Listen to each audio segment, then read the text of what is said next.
berada di tengah-tengah kita, lebih utama dari segala sesuatu. Apa yang ditabur akan dituai. Jangan sesat. Allah tidak membiarkan dirinya dipermainkan, karena apa yang ditabur orang, itu juga yang akan dituainya. Galatia 6 ayat 7. Sahabat Iktus yang dikasihi Tuhan, siapa menabur angin, dia akan menuai badai, adalah sebuah pepatah yang dapat diartikan, dia yang berbuat, dia yang akan menanggung akibatnya. Hukum tabur tuai diuraikan dalam kebenaran firman Tuhan ini. Menabur adalah tentang segala perbuatan yang kita lakukan dengan motivasinya, sedangkan menuai berhubungan dengan konsekuensi dari perbuatan yang kita lakukan. Dalam Kisah Para Rasul 18 ayat 23, Paulus menjelajahi Galatia dan Frigia untuk meneguhkan hati semua murid. Selama Paulus bersama para murid di Galatia, mereka menunjukkan penghormatan dan kasih sayang yang teramat besar.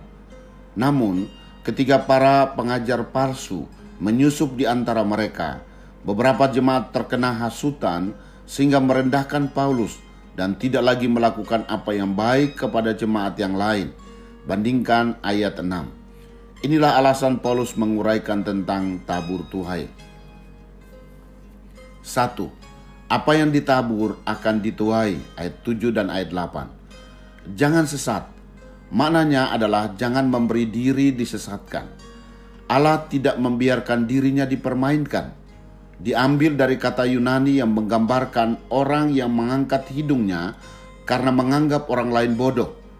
Jadi maksud Paulus adalah jangan menganggap Allah bodoh, bahwa apa yang dibuat orang di dalam hidupnya tentu tidak tersembunyi dari Allah yang menghakimi dengan keadilan yang sempurna. Barang siapa menabur dalam dagingnya, ia menuai kebinasaan. Tetapi barang siapa menabur dalam roh, ia menuai hidup kekal. Ayat ini seolah-olah menyatakan bahwa kedagingan yang memberi kebinasaan dan roh yang memberi hidup yang kekal. Padahal arti ayat ini, jika seorang hidup di dalam daging, maka hasilnya adalah perbuatan dosa. Sedangkan orang yang telah hidup dalam roh pasti menghasilkan perbuatan baik. Bukan berarti hidup kekal diperoleh dengan perbuatan baik, tapi ciri orang yang telah memperoleh hidup kekal adalah ia rajin berbuat baik. 2. Menabur apa yang baik. Ayat 9. Janganlah kita jemu berbuat baik, merupakan kesimpulan praktis untuk bagian ini.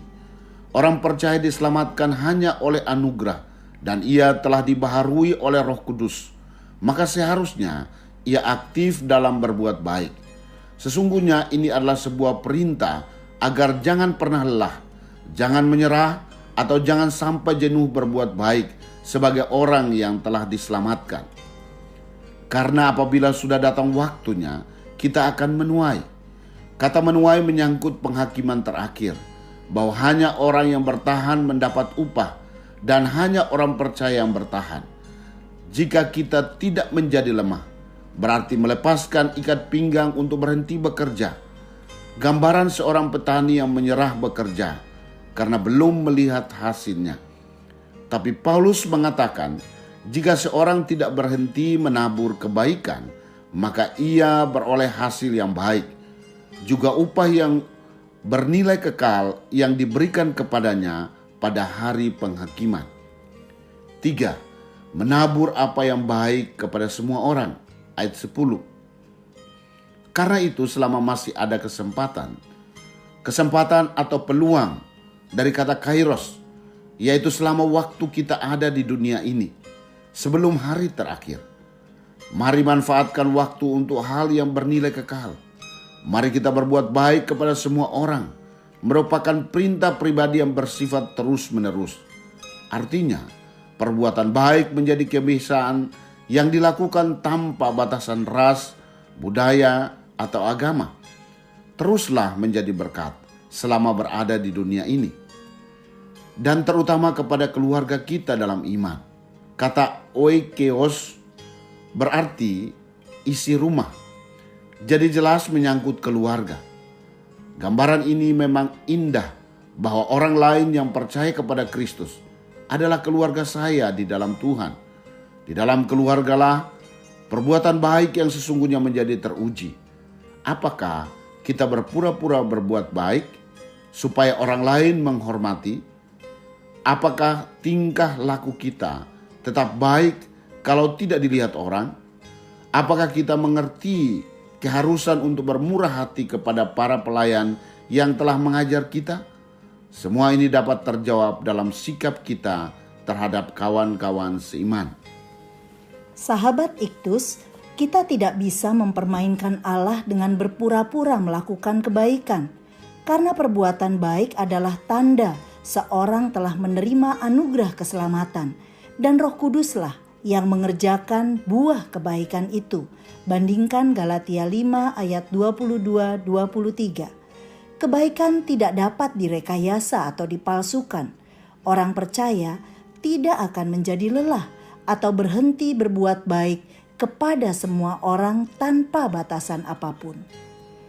Bagaimana mungkin saya yang telah diperbaharui oleh Roh Kudus menghasilkan perbuatan-perbuatan dosa?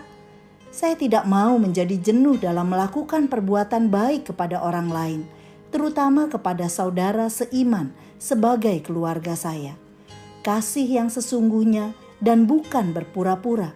Saya tidak mau cepat terhasut untuk bersikap tidak baik terhadap hamba-hamba Tuhan yang telah mengajarkan firman Tuhan kepada saya, karena mereka adalah keluarga saya. Sahabat Iktus yang dikasihi Tuhan, sebagai orang yang telah diselamatkan, apakah saya telah menaburkan perbuatan baik? Apa yang akan saya tuai jika saya setia menaburkan apa yang baik? Kepada siapa seharusnya saya menaburkan perbuatan baik? Tuhan Yesus, saya telah mengalami pembaharuan hidup di dalam Engkau. Sebagai ungkapan syukur saya tidak akan berhenti untuk menaburkan perbuatan baik kepada setiap orang yang ada di sekeliling saya, terutama kepada kawan-kawan seiman dan para hamba Tuhan. Saya percaya, di mana saya menaburkan kebaikan, maka di sana pun saya akan menuai apa yang baik. Terima kasih, karena Engkau telah menyediakan upah yang besar untuk saya. Amin.